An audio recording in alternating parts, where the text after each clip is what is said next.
Welcome everybody. Today is July 20th, 2022, Gary's birthday. Today's CALPADS Q A. My name is Alex Manriquez, and I'm a data analyst at CSIS supporting CALPADS. And joining for us today is the birthday boy, Gary Gerwer.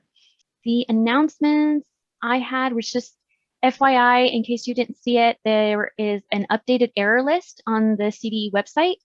It's version 14.0.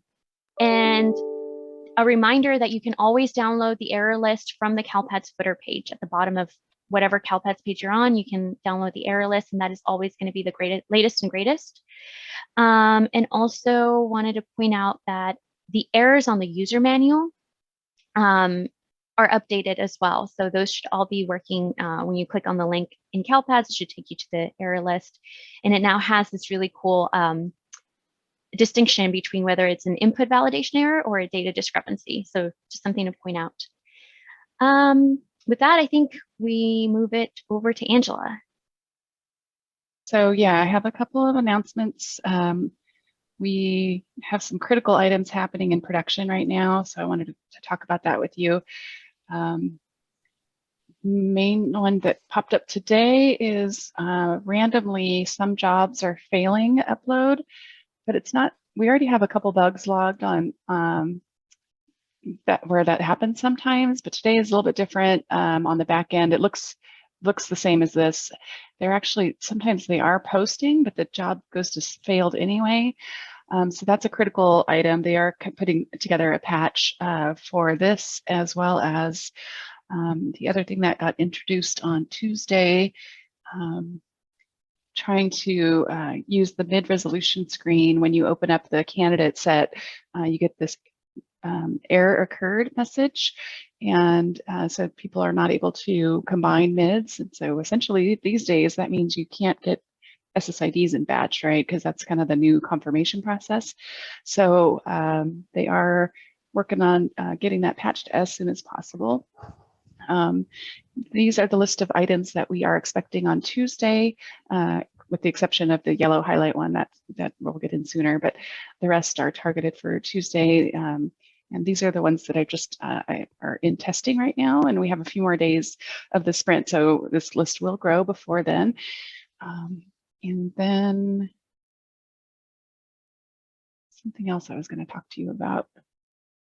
Oh, usually by this time, so the release went in yesterday, right around lunchtime, and usually by now we would have, oops, I don't want to read my email. We would have updated the user known issue list here. This is hot off the press in terms of updated problem tickets, new problem tickets, but we don't have the new fixed implemented items yet. I'm waiting for the handoff from our development and testing team before I can get these guys updated. So there should be, there'll be items on the list down here that say fix available, and those are the ones where we will be anticipating to update. I'm hoping to get that done before the end of the day. So as soon as they hand it off to me, I'll get that updated for you. And I think Angela, I have one more thing. Revisions. Yeah. The process of refreshing everybody's revision. We did try to fix those certification data discrepancies that were over triggering, but you have to get a new revision to see it, the effect, and not everybody's got a new revision yet. Yeah, good one, Martha. They did schedule everybody to get a new revision after the deployment yesterday afternoon, but as of this morning, they reported that, I forgot what he said, Martha, was it only 60% had something gotten like that? Yeah, 60% had gotten new revisions, and that was as of 9 o'clock this morning. So unfortunately, there may be some of you out there that don't have a late July 19th or July 20th revision yet. So the end result is some of your fatal errors would be reduced. The CDDs were making adjustments to those. More to come. Okay, so should we just dive in there? Yep. Okay, and we're going to start off with Claudia. Question 1 says, I was informed today by other CALPADS admin not to send any enrollment records for the new school year 22-23. Too late. Last week, I uploaded a file with 6,053 students. Today, when I check, the file status reads failed. I did check a few students and their enrollment for the 22-23 school year are in CALPADS. Are the records in CALPADS correct, or will I have to upload those records again? Will these students get included in the August DC file? First, I want to address the not sending up the enrollments for 22-23. That's fine if you do send it up. I don't think we're preventing it, and I don't, as far as I'm concerned, we're not telling people not to submit their new enrollments. So that should be okay. In terms of the status being failed, but having the records in there, I think that's what Angela was talking about earlier, maybe? Correct. Yeah, that's that critical item that they're going to patch as soon as it's finishes testing. And in terms of having to re-upload that again, if it says failed, normally, yes. I have to wait and see what they find. Like I said, there were instances where it did look like it actually posted, but then the status went to failed anyway. Maybe on the safe side, if they're not SSID request files, just go ahead and upload them again anyway. And if she does see the files in the operational data store ODS, then it will be picked up in the August pool, right, for DC? Correct, yes. Next is Suan. Question 1. Will there be another communication to the superintendents updating them on the status of the known issues and the ETA for fixes? The number of known issues is not diminishing but growing. Is Paula on? I don't know if she's on, but I know that they're working on a communication. Yeah, it's in progress, Sue-Ann. A lot of folks have to review it and okay it, so that's why it's taking us a little while to get it out. Danielle from San Diego. Question 1. I have a private school enrollment that was reported, but the initial ISP meeting never happened. I cannot remove the enrollment because it is the only enrollment in CALPADS. Is it okay if I code as a no-show and for 70, even though enrollment was initiated in May of 2022 to clear the Cert 145 error?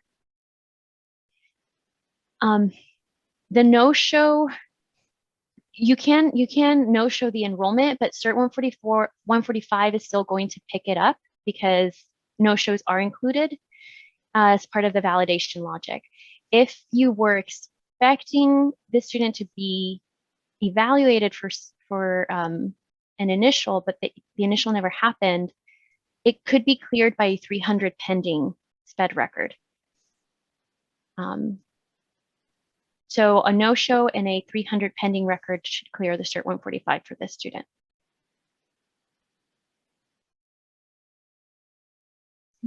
But Alex, yes. Will that have any effect on monitoring though? For pending records, only if the It might. I mean, and I'm not saying that it shouldn't, because if anything, they would. I think the expectation is that the parent would have withdrawn consent for evaluation, and so anyway. But it may result in monitoring. Yeah, I think finding. that the monitoring report will pick it up as a late initial, I think.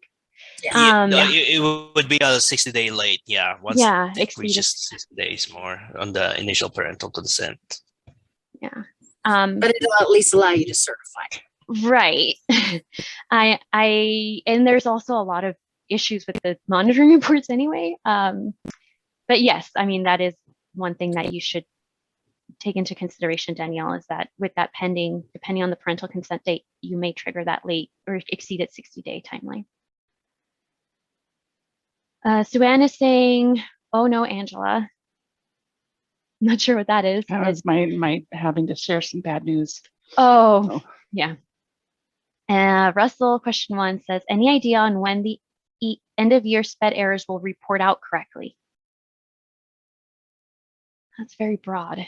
I think we have to take multiple passes. We can't get them all done in one sprint. So we got some in yesterday, more will come next week, more will follow that. So it's several week effort to get them all corrected. And based on the numbers that we're seeing today, the numbers in some of the CDDs that were over triggering have significantly decreased. There's a bunch of happy birthdays, Gary. Oh, thank you, everybody. All right. Mara, question 1. Sorry, I haven't attended in a while, so this is probably already announced a while back, but is it safe to merge SSIDs yet? I've heard that there have been issues with merging SSIDs since the revamp. Thanks. Yes, it is safe.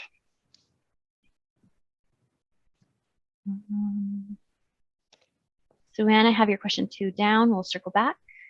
More happy birthdays. Trish from Fullerton, question 1. Are there talks on removing the school entry date? This causes lots of issues. Maybe from the operational key. Oh. The initial school entry date? Oh. The enrollment start date? Information, please. Questions for a question. Yeah. Trish, if you can clarify, and then we'll be able to answer your question. We can answer so many ways, Trish. Right. Okay, Carol from Menlo Park, question 1. We have an August birthday who wants to enroll in TK. I don't see any info for older children in TK. Can children born after September 2nd, 2017 be enrolled in TK? Is there an impact on reporting, funding? Flash 228 sets out the ages eligible for 22-23 between September 2nd, 2017 and February 2nd, 2018. And it mentions how younger children can be enrolled in TK and the impact on reporting and funding. Thanks.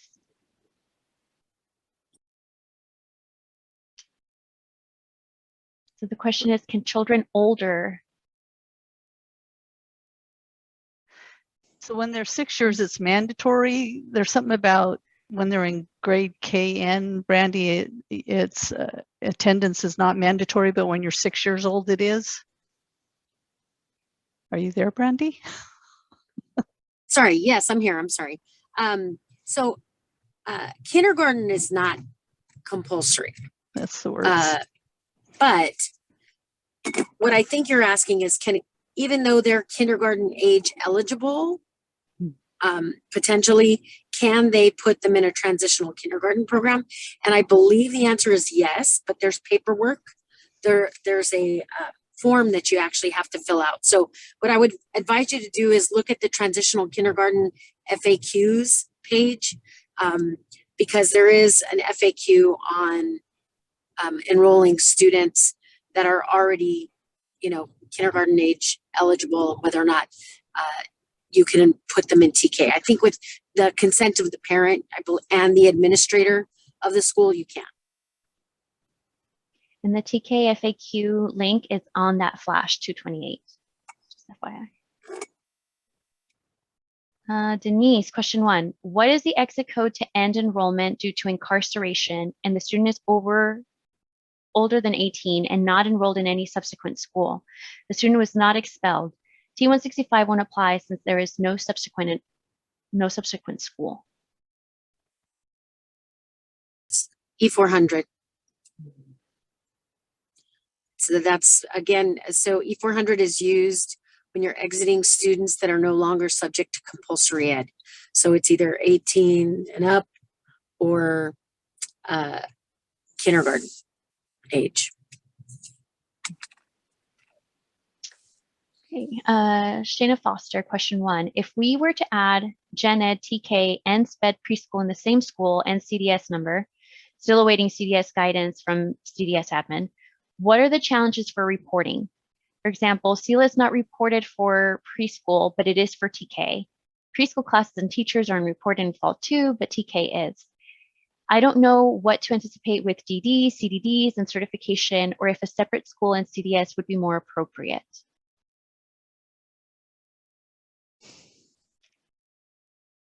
Could you repeat the first part of that question? Yeah.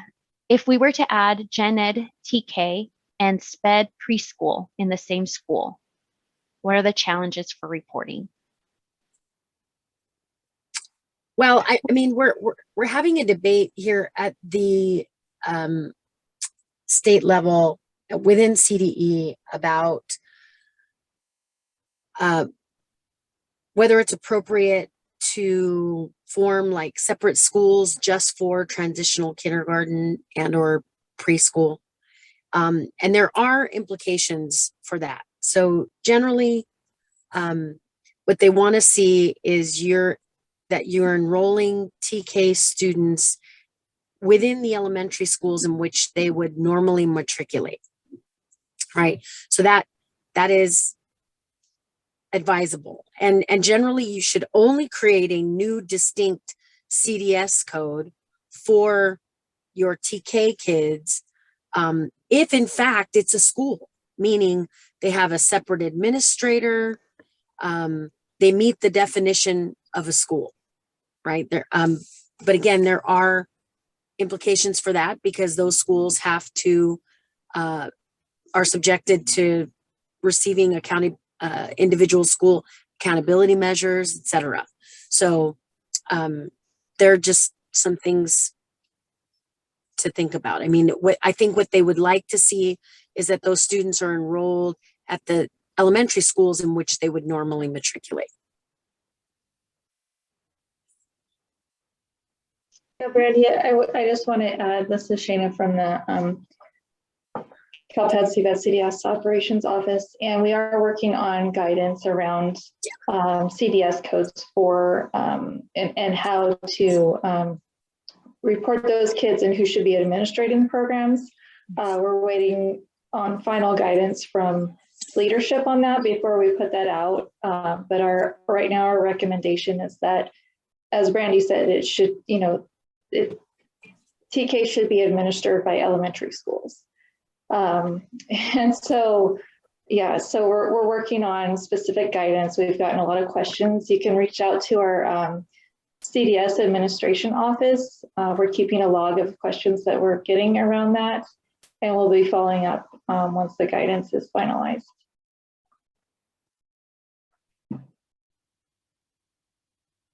Barbara, question 1 says, where can I find a student list for the students that are reporting on the 3.16 report? 3.16, end of year 1? That's the educational options report. 3.16. Is my screen sharing or? Yes, we Okay. see your Excel. Oh, I'm sharing the wrong thing, apparently.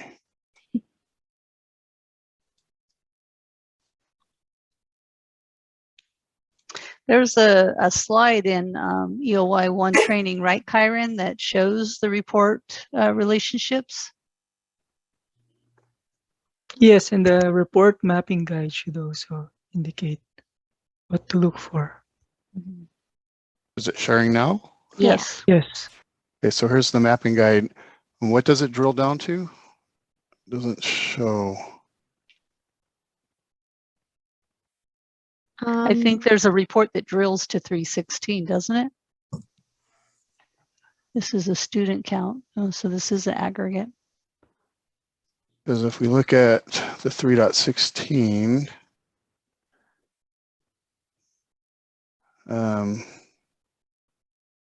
it's something separate.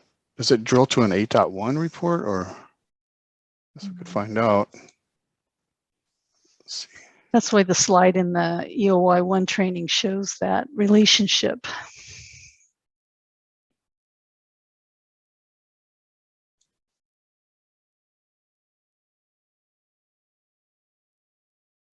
Oh, that's actually going to bring up student data. So the training.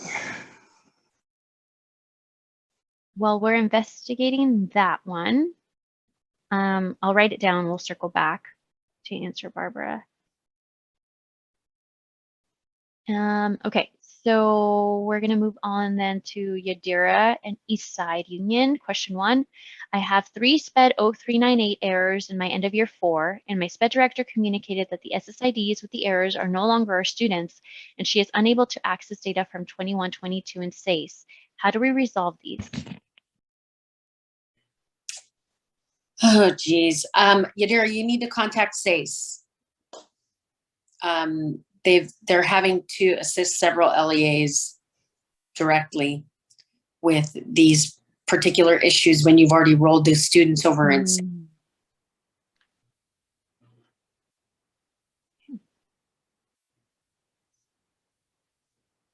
Okay, I think that's Wendy Guerrero. Question 1, we are not able to enter TBD for testing. Is that a known issue?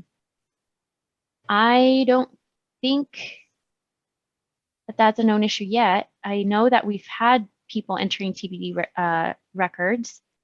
I'm wondering what error you're getting.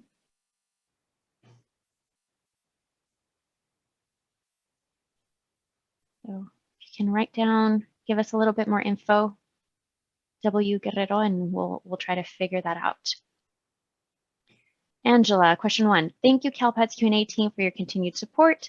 What can LEAs do if most of the remaining Cert errors and CDDs are known issues and/or defects? The start of the new school year is just around the corner, and it feels like we are stuck while time is running out. I would say make sure the data on the reports are accurate. Because if you know that a report maybe is not reflecting the right information, it could be because one of the CDDs or Cert errors, will help resolve that. But know if your data is looking good on the reports or not, and what areas is the data suspect. That's what you should be doing. I don't know if that's enough or not. Should keep you plenty busy, Angela. Y'all can't see this question, but it was sent to me directly. But I think it's important. A lot of people, we had a lot of tickets on this, so I want to make sure everyone hears it. Jean, question 1 says, regarding PSTS 0482, the post-secondary survey error, CTE completed surveys and submitted their results in March, months after the student graduated for federal reporting funding requirements. SACE completed the post-secondary survey in June and submitted the results in July, 1 year after the student graduated. We have students with IEP services who completed the CTE programs. Since the surveys are completed in 6 months apart, and if the survey results are different for the same student, which survey results are being accepted and used in CalPADS, and how can we avoid the PSTS errors in the future? We did talk about the logic with CDE and our requirements team, and we agreed the program type was not being included in the logic, and it should be, right? Because those are 2 different surveys that are being conducted. And so if the CTE people weren't able to get a hold of your students, but your SPED people were able to, you should be able to send both survey results over to CalPADS. We are working on either, I can't remember if we're going to disable. We're going to disable, yep. Yeah. So we're going to disable the PSTS validation for this end of year, but we are modifying it for next year's so that you don't have this issue. So just hold on tight with those. And I think it was in yesterday's release, but you need a new revision to see if it did drop off. Okay. So if it's still showing on your revision today, look at what the date timestamp is. And then hopefully tomorrow you get a different one and it has fallen off. Mike Weber asks, we start school tomorrow. How am I going to get SSID numbers? I'm assuming that's related to the 2 critical items. And I don't know if you joined late, Mike, but we have two items that are going to be patched, hopefully today, but maybe tomorrow. Where some jobs are failing the upload step, and also on the mid screen that we can't merge mids, we get the error occurred message. So we're rapidly rolling that out back to production. So stay tuned. Okay. Angela, I see your question 2. I've written it down, and going to Ethan, question 1. Not sure I understood the comment earlier about new snapshots, which not everyone has yet, clearing CDDs. Are some of the over-triggering CDDs supposed to be resolved now? Is there a new list of what's still over-triggering? You understand it correctly. Some have cleared, but you have to wait to get a new revision to see the result of that. Some still remain. And Ethan, we're trying to get a handle on that complete list of what are still the remaining defects. Some are over triggering, some are just not triggering correctly. So it's a combination of things. So we are going to try and get a handle on that and provide you guys with a new list. And Martha, Shayna, are you planning on resending Flash 227 where we said which ones you could work on? We know that at least we think they don't have any problems. Yeah, and some of those though we've taken off the table too. We've disabled some of them. So yeah, we were working on updating the list of the good ones.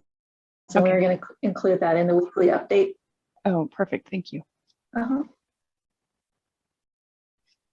Right, moving on with Terry from Wasco Union. I got a new snapshot from July 19th at 2:59, but my Cert errors are still the same. I don't think any of them are on the list of errors we are able to work on. Should I be expecting another snapshot today? Yeah, I think you're right to be suspicious, Terry. You probably were already processing when the deployment happened, and so it's likely that that's not quite a brand new one for you. So yes, I would expect another one to be generated for you. Natasha from Escondido, question 1. Do 22-23 SCNR records need to be in CalPADS before the next DC runs for August? If we have students enrolled but not yet reported, could we miss learning of their direct cert status? Right now, we're only uploading SCNRs for students who need language testing. we're sending over the E155 still, aren't we? Yes, but not for your brand new, kindergarten Right. students or any matriculating students.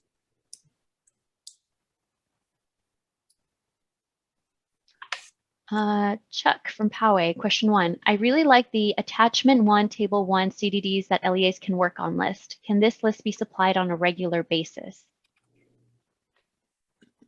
I think that's what Shayna alluded to, where the weekly update, you're going to try to update that list, Shayna? Yes. Then we got confirmation from Tammy and Trish that says, yes, it's the enrollment start date. So if we can modify the enrollment start date from being the operational key. That's not likely, right?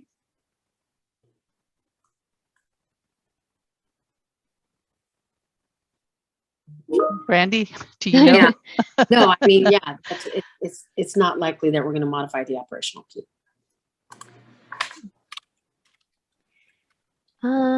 Rebecca says, happy birthday, Gary. Jessica from Hemet, question 1. Does the school enter date and district enter date need to be the first day of school every new school year in the SIS? I think that's a question for your SIS and how they pull that data. Depending on who your SIS is, they may be pulling that one of those dates for your SCNR. Maybe they don't at all, and it's a local decision. I don't know that we can answer that on this end. Karen, question 1. The search by demographics for student data in OM isn't working for me. I've checked my roles and student search is listed. Is this a known issue? It was working for me last week. Curious, Karen, what you mean when you say it's not working? Are you getting an error message, or what is the symptom? If you could type that in the chat. I did have one that was very, very bizarre where the user was getting a what is our new oops error? No, what's the new oops one? Something went wrong.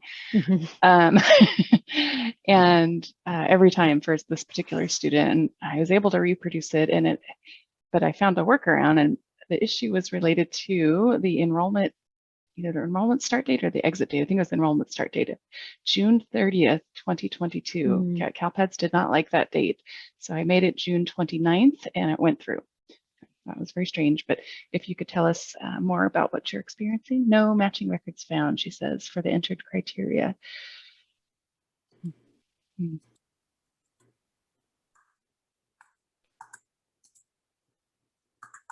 I used it today, so it was working for me.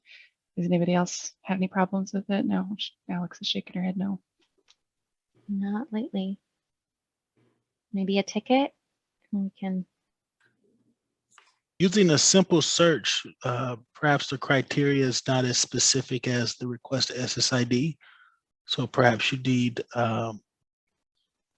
maybe there's a difference there. Maybe. I was thinking, Karen, if I were in your shoes, I would try to look up a student you know has an SSID in your district.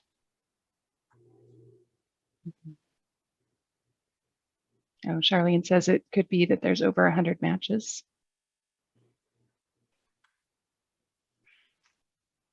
Yeah, so Karen, we might need a ticket with you so we can look a little deeper into that one. At 3:16 timestamp, Karen posted the link to the, I think that's the Kinder FAQs, the TK FAQs. So that's at 3:16. Reynaldo says, we have a student with a single enrollment record with the wrong start date of September 1st, 22. How can we update the start date or delete the record to upload an SDNR record with the correct start date? It's a series of steps. Step number one, because it's the only record in CALPADS, CALPADS won't let you delete it, right? And so what you would have to do is no-show that enrollment record, at which point you're going to be able to enter the correct start date. And then once that correct start date is in there, you can go ahead and delete the no-show for that incorrect start date of September 1st. And then Kyron posted another link at 3:22 for the end of year one PowerPoint. And I don't know what slide it's on, but you can see the relationships between the reports, the aggregate to the student lists. And Kyron points out that report 3:16 drills down to 3.11. It goes from the 3.16 to the 3.10 courses completed. And then when you click on the 3.10, it drills down to the 3.11 courses completed student list. Okay. So Barbara, there's your answer. And that again is at 3:22 timestamp. Thanks everyone. Yadira says, okay, thank you, Brandy, so much. I will communicate that. And Lou's talking to Barbara. And Shelly Ellison, question 1.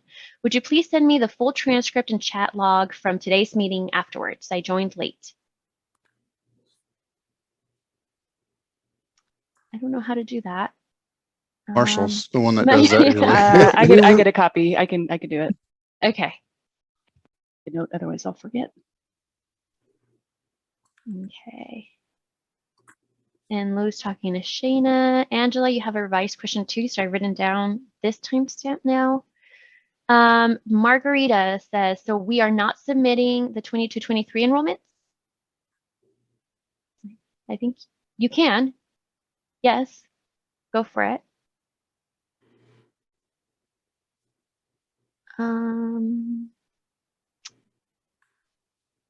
Claudia has a question too at 3:28 and Mara at 3:29. Sven has a comment, says perhaps they could reissue the list and strike through those fixed with a note explaining. Scott says, can Gary check if SPRG 070 and Cert 099 are on the known list? He's got that handy search window. 70 is. Cert 99, I'm not so sure. I don't think that one is. The Cert 99? Yeah, I know SPRG 70 is. And Cert 99 is in which submission? It's the end of year one, student missing course section enrollment or student course section enrollment. So you most likely, if you're having several students who don't have a course section enrollment, you just haven't submitted the student course section enrollment. If it's a CDD, perhaps you're waiting on a revision to capture the change.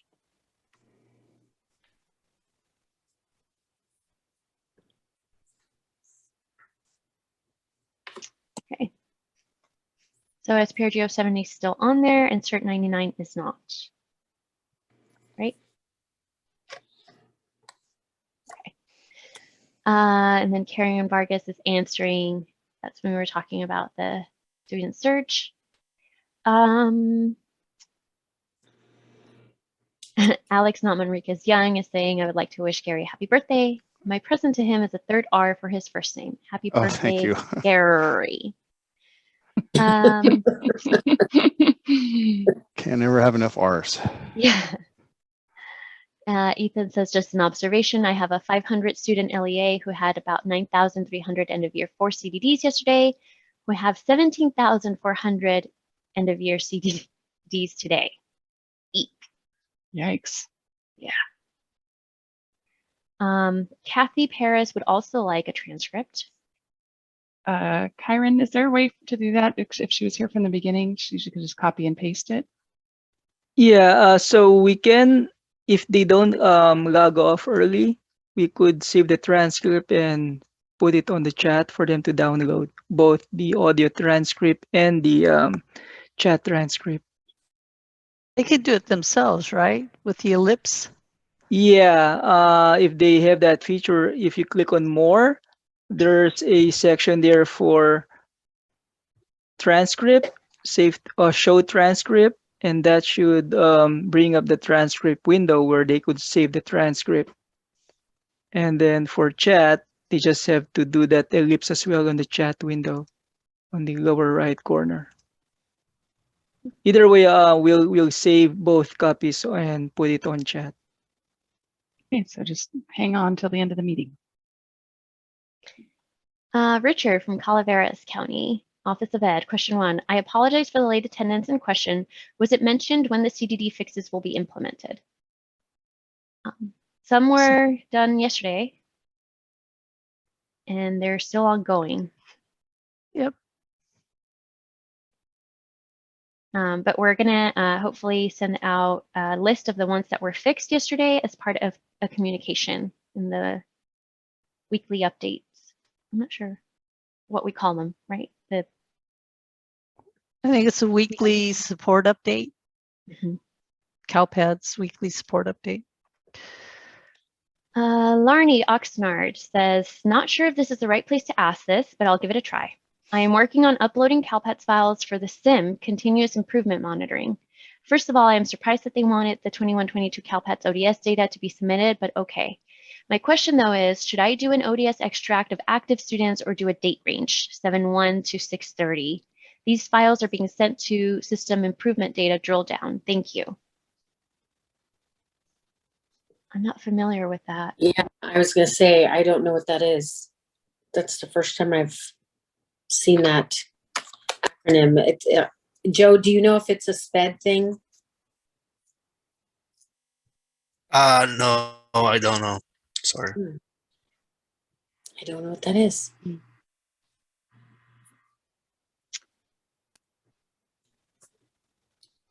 I'm not sure, Larnie. Maybe I hope that there's some kind of support that you or an email that you can reach out to.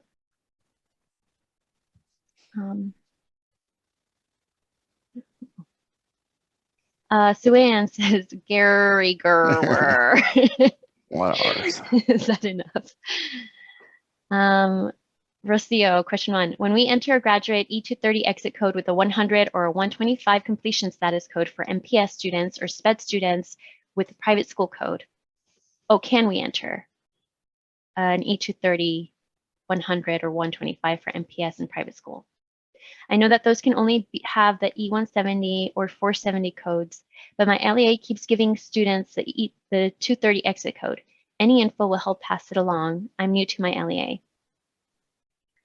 Well, you can do it for the MPS kids, but you can't enter it for your private school kids.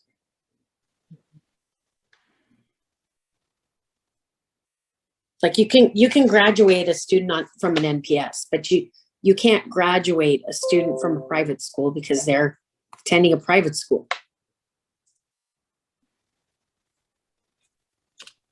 Lou says, sometimes if we log in late, we don't get everything from the beginning. So just stick around until the end, folks. It's a little gift for us to you if you stick around till the end. Reynaldo, I have your question. Oh, there's a revised question 1.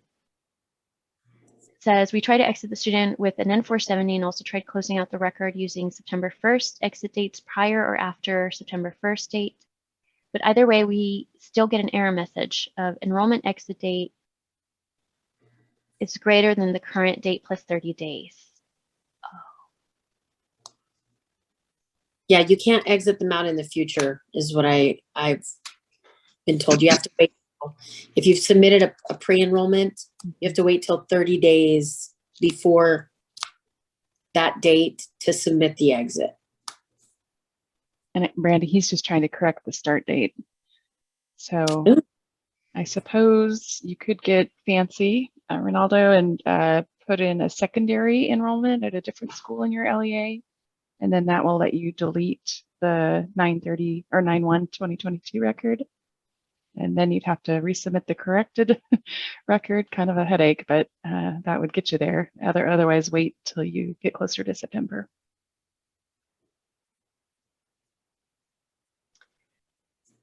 Okay, let's see. Julia says, I'm getting a CSIS 0508 error for student record where discipline incident happened in 21-22, but the expulsion hearing wasn't held until after the last day of school. As a result, the duration of the expulsion result in 21-22 is 0. How should I properly report this incident? And Julie, I think that was the ticket I had, and I asked her if she could ask it here. So the expulsion hearing wasn't held until a day after school was out. And they agreed that the student should be expelled. But what should be the duration day for the expulsion, since technically no days were missed? Yeah.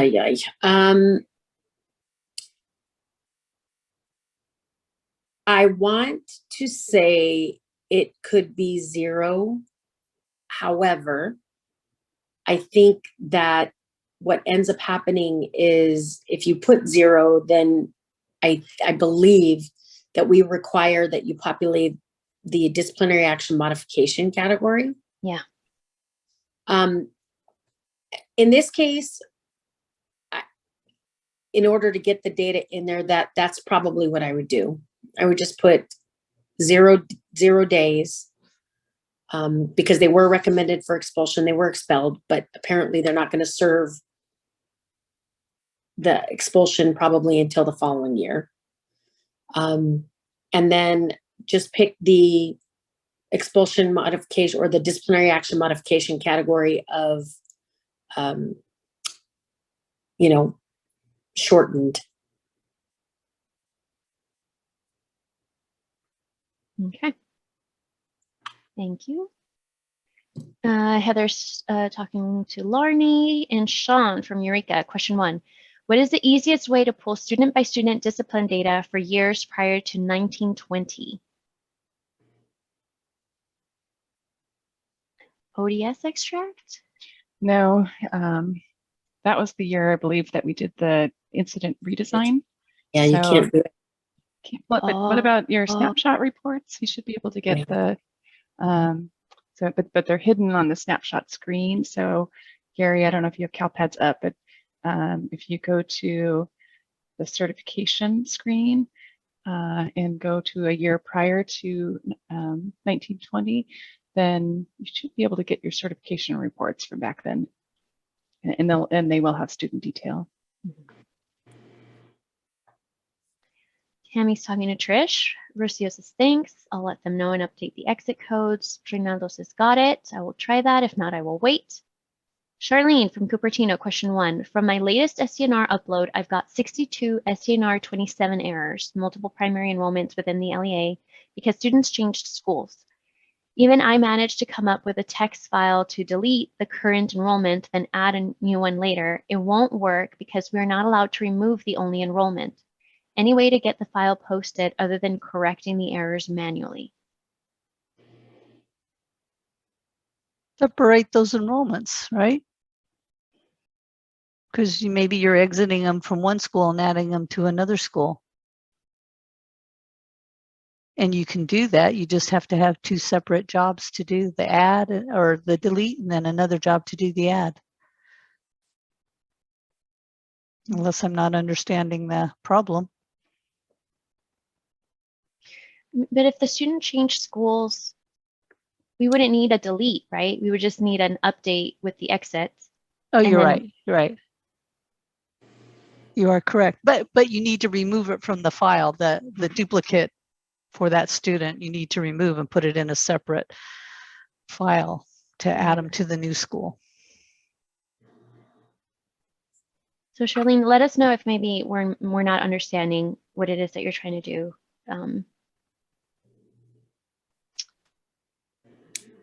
But separating out the records and creating different files should be working.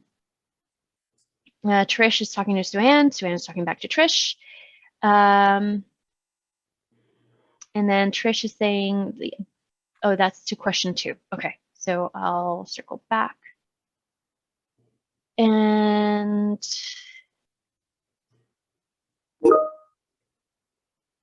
Marguerite is saying, so are we required to update prior year records? And I'm not sure what that's referring to.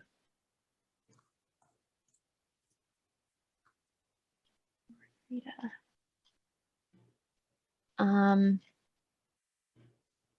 sure. Charlene says, say it again, Alex.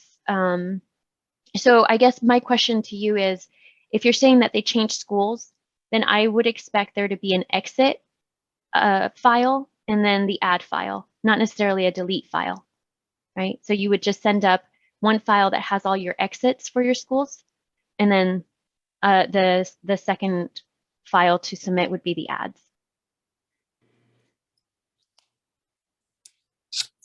She's saying they no-showed the first one. Yikes. I mean, you could send up the no-show file instead of the delete file, send up that enrollment with an N470 so that it actually closes out with an N470 in CalPADS. And then add them to the new school in a separate file, right? Mm-hmm, mm-hmm. Terry, question 1. Is there a single document that lists historically what reports were discontinued, moved, or created in which reporting period? It assists when you're looking for a specific report supporting documents, for example, Golden State Steel, graduates, cohorts, etc. Nope. No. We do not have such a report with all of that history.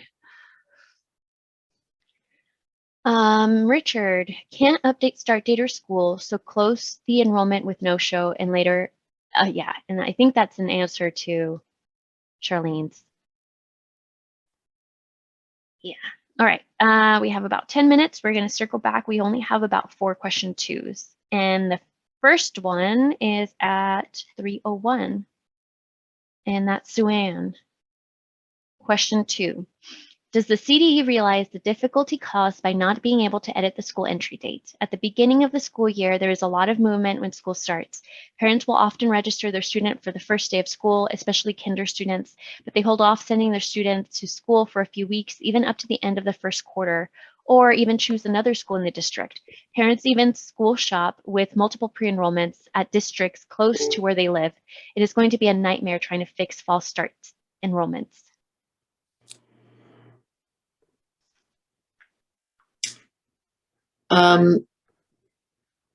Yes. I know that's not what you want to hear. I obviously we didn't intend to make it difficult, but again, as Martha said, the likelihood that the development team or the senior technical architects will want to modify the primary key of the enrollment record, that's very unlikely to happen.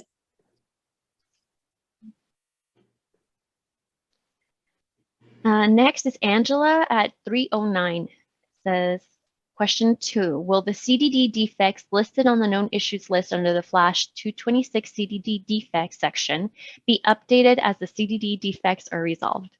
Like a tongue twister. I don't, because I think we're going to make it in the weekly. Shayna acknowledged that we'd have a list of the ones that they can work on in the weekly CalPAD support report. But the user manual will still have the known issues list, would still have them listed.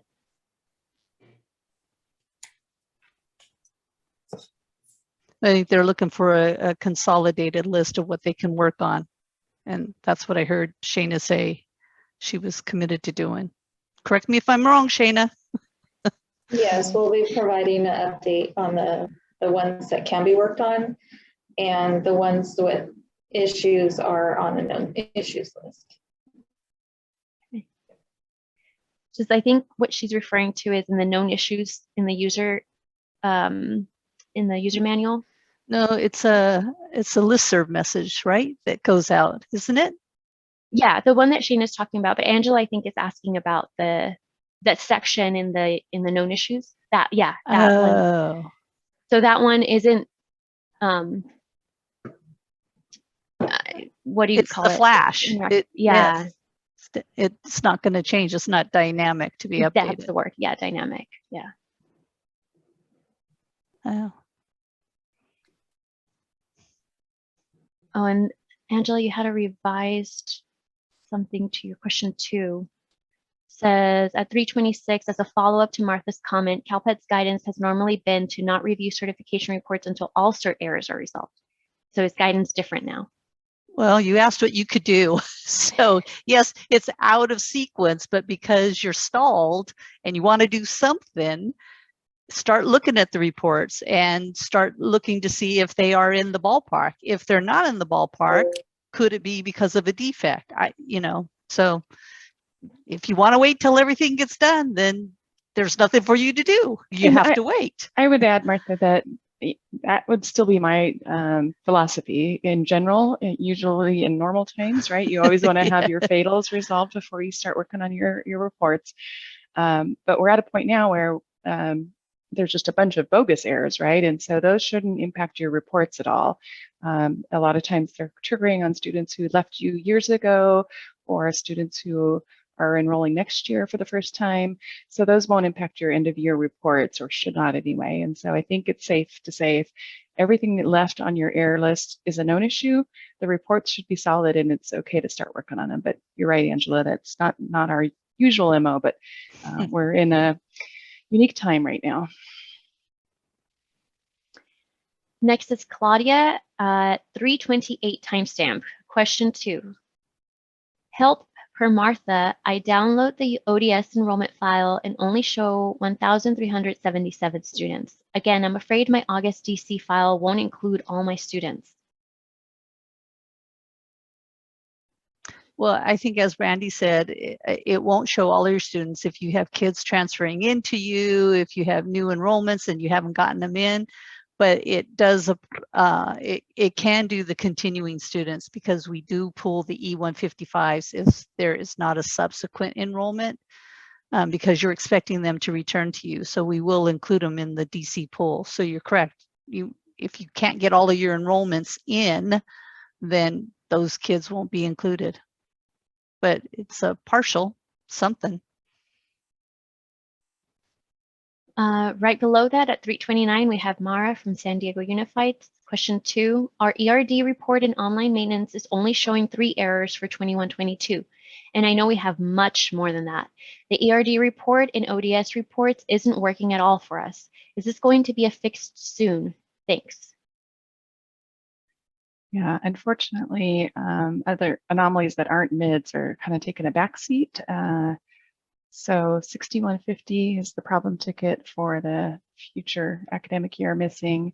And I don't have an ETA for you, unfortunately, I'm sorry. Keeps getting bumped by higher priorities. Go, Karen. Maybe this is just a basic suggestion, but maybe you haven't exited your enrollments yet. That's why it doesn't have a reference of ERDs.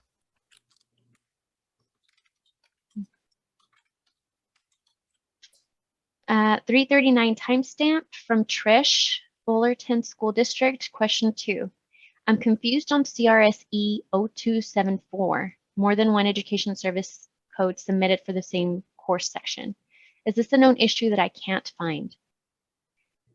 There it is, PM 6230. CRSEs for enrollments should not be triggering for end of year. So just right off the bat there, that shouldn't be triggering. So if you wanted to be linked to that PM, Trish, go ahead and send us a ticket and ask to be linked to PM 6230. And, oh, you had something else to add at 3:45. When I click on the SSID, it says no student found. Because I think that, were you going to say those are the seeds? Yes, because Yeah. somebody else mentioned that in the chat. Yeah, and that's noted in the developer's bug as well, that it's seeds are showing up in the SSID column.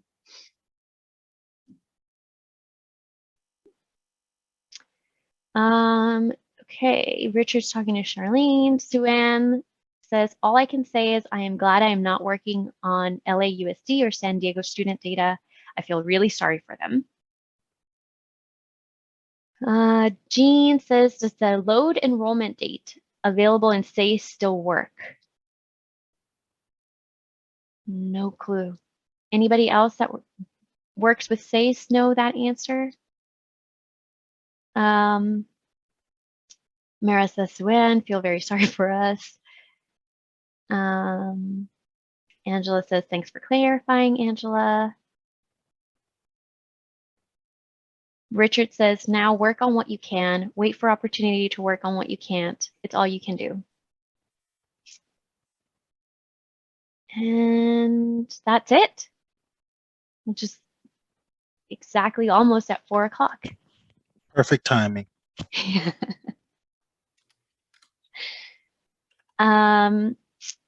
Chrissy, there was a question that said, does the load enrollment date available in SACE still work? Oh, and Laura's answering, yes, it should. Yeah, thank you, Christy. It says she can't unmute herself, but yes, it should still work. And at the 4 o'clock timestamp, you have Kyron with the saved chat and the saved closed captions. So you can download from there. And with that, I think we're going to close it out, folks. So thank you so much for joining. Hope you got something out of this. Hang in there. Happy birthday, Gary. Happy birthday, Gary. Thank you. Have a good time with your family tonight. It'll be a blast. Stay well. Happy birthday. Thanks. Bye.